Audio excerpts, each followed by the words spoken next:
Good joke. ఆ party ఎవరు? అయ్య బాబోయ్, నా ఫ్యామిలీ పార్టీ. ఇదేంటి ఇలా సడన్ గా ఊరి నుంచి దిగొచ్చింది? ఇదిగో నువ్వు ఎవరికి కనపడకుండా సైలెంట్ గా ఇక్కడి నుంచి వెళ్ళిపోవా. ఏంటే ఊరి నుంచి ఇదేనా రావటం?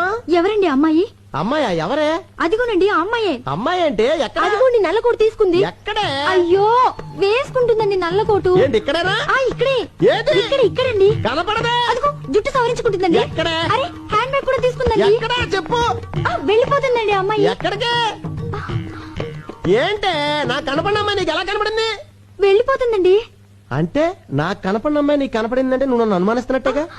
మీకేం కనిపించడం లేదా? నువ్వు మారిపోయావే, మారిపోయావు. మరి ఆ అమ్మాయి? భ్రమే. మనసులో అనుమానం ఉంటే అన్ని అలాగే కనిపిస్తాయి. అసలు ఎప్పుడైనా నువ్వు అనుమానించాలని బిహేవ్ చేశానంటే అంతెందుకే సీత రాముని అనుమానించిందంటే, సావిత్రి జమిని గణేష్ అనుమానించిందంటే, శ్రీదేవి బోని కపూర్ అనుమానించింది.